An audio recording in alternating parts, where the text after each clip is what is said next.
Hello everyone and welcome to another video. Now back in April 2021 the AMD Ryzen 5700G here started to appear in pre-built systems. I for one was very excited about the prospect of a new 8-core 16-thread CPU capable of playing games without a graphics card thanks to the integrated Radeon graphics. I'm talking 1080p or lower with minimum settings on most occasions, but during a time when graphics cards were in short supply and or extremely overpriced, this APU was a welcome stopgap. What's more, the CPU itself was pretty decent, so the potential was there to add a capable discrete graphics card to an OEM machine at a later date and not be held back by bottlenecks and CPU related stutters.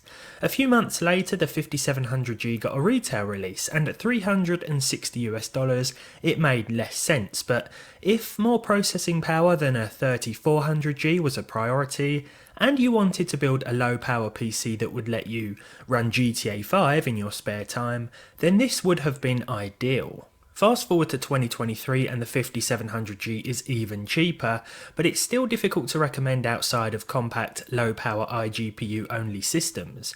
Even if that is your intention and you just have casual computing in mind, then the cheaper 5600G will be more than enough for you instead, and anyone looking for a discrete graphics card pairing should look towards the cheaper 5600X or similarly priced 5700X, both of which support PCIe 4.0 as well. All of this leaves the 5700G in a bit of an awkward position, but it still serves its original purpose, and I wanted to see how it's holding up as an all-in-one gaming solution with some modern titles. I've paired it with 32 gigs of 3200MHz dual channel DDR4 for today's tests, so let's get into it. Our first game is Cyberpunk 2077, perhaps the most demanding of today's titles. I've used a base resolution of 1080p throughout most of today's tests, but you'll see where I've changed things according to the results on screen. Here in Cyberpunk I started with 1080p but opted for ultra performance FSR and then went for the lowest settings everywhere else. We averaged 45 FPS with a 1% low of 32 and a 0.1% low of 27.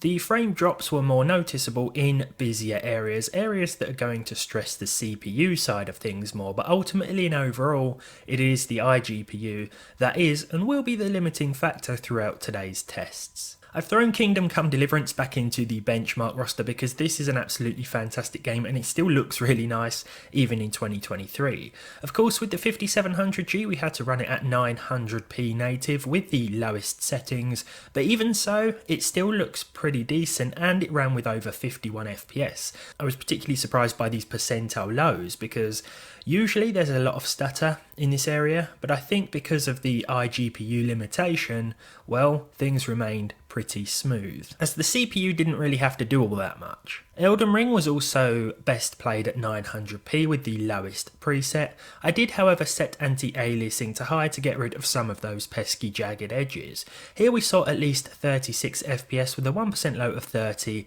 and a 0.1% low of 20.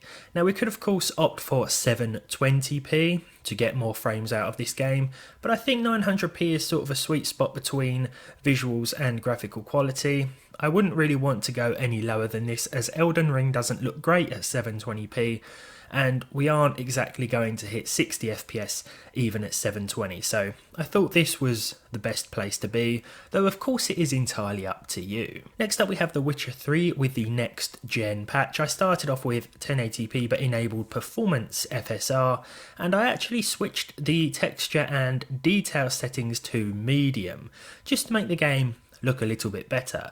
Everything else was set to its respective lowest, and even so we were still hitting at least 30 FPS, almost 40 in and around this area here. 39 FPS on average with solid enough percentile lows. There weren't any significant frame dips or drops during my Witcher 3 experience. Marvel's Spider-Man Remastered, this is a pretty new and CPU intensive title, but at 1080p with FSR at ultra performance and the low preset, Not very low, just low here today. We saw 46 FPS on average, again with sort of solid percentile lows. It really wasn't too bad. Now if you were pairing this CPU with a powerful modern graphics card, perhaps a 3070 or 4070, something like that, then you definitely notice the CPU holding things back. But here, the iGPU is of course the limiting factor, and as I said at the start, I wouldn't recommend buying one of these now to pair with a higher end or mid-range card, as the 5600X or 5700X would make far more sense. For the Resident Evil 4 demo, we have 1080p FSR Ultra Performance once again with the lowest settings. FSR is really a game changer and a bit of a lifesaver when it comes to running modern games with integrated and lower end GPUs. Here we were seeing 54, this average went a bit higher in those indoor areas, but overall it was a fairly nice experience. The 0.1% low represents a little dip in the frame rate that I saw going from the outside to inside a building. I noticed a bit of a drop there, but aside from that, pretty impressive in my opinion, even though we do have to enable the Ultra Performance FSR preset. Forza Horizon 5 is very well optimised. Here we were running at native 1080p with the low preset. Again, we had an option to drop to very low, but I thought no, let's see how well it does at low with TAA enabled to alleviate some of those jagged edges. Here we saw at least 40 FPS with decent percentile lows. The percentile lows are often quite good in Forza actually, and this game rarely stutters even with lower end hardware. For Hogwarts Legacy, this is a very demanding one, or should I just say not a very well optimised one. It's a VRAM and RAM hog. 1080p with ultra performance here. We still saw over 40 FPS, but as expected, the percentile lows did suffer a little bit, particularly in and around the area of Hogsmeade. Moving from that area out into the surrounding forests caused a few dips and drops, but overall I think this did better than expected, particularly because I was using 32 gigs of RAM instead of 16. In The Last of Us Part 1, this is the most recent release on today's tested games, and this one we've actually tested before with the 5700G in my Last of Us Without a Graphics Card video. Again, this has seen a few updates now, and we are seeing around the same in terms of performance metrics. I'm testing a different area than I did before. I think the frame rate this time around was slightly lower, but it's still playable if you consider 30 FPS playable, of course, which I definitely would using hardware like this. I think this is still a fairly impressive result considering the tech that we're using. Grand Theft Auto 5, as you would expect, no issues at 1080p native. The detail sliders will all turn up halfway, FXAA was enabled, but everything else was reduced to its minimum, and there were no advanced graphics options enabled either. We were actually exceeding over 60 FPS here, almost 70, with very nice percentile lows, no stutters or frame dips, even in the busiest areas. Red Dead Redemption 2 does have FSR, but it sort of messes the graphics up a little bit, causes a few little glitches with integrated graphics, or that has been the case in my experience. So this is best played at 1080p but with 75% res scaling and TAA set to medium with everything else at its lowest. The textures were also on ultra. Bear that in mind, the ultra textures were being used, otherwise things look a bit like mud.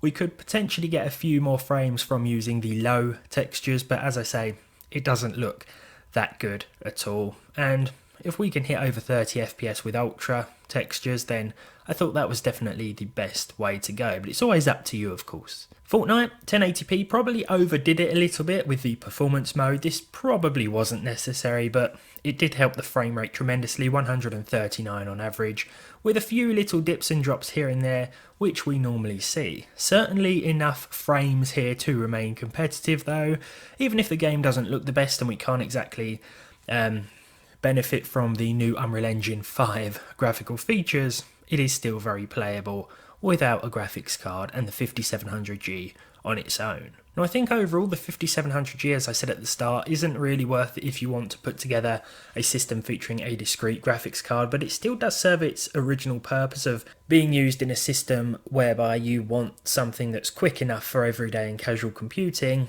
and perhaps you want to play a few lightweight or older games on the side. Now with this in mind, if you are looking from a purely gaming perspective, you don't really care about CPU power or anything like that, A couple of videos ago, we paired a Radeon RX 580 with a Ryzen 2600, and that probably cost less than one of these chips will, brand new, and you're going to get a much better gaming experience. So if you don't care about the newer technology, you just want solid 1080p gaming, then you're best off ignoring one of these completely. This is very much intended for a system, or for someone who wants a system that won't consume too much power, but will be good in everyday tasks and can handle a little bit of lightweight gaming as well. But I hope you've enjoyed this video. Let me know what you think of the 5700G down below, and if you use one, of course. If you enjoyed this one, leave a like on it down below, leave a dislike if you didn't, subscribe to the channel if you haven't done so already, and hopefully I'll see all of you in the next one.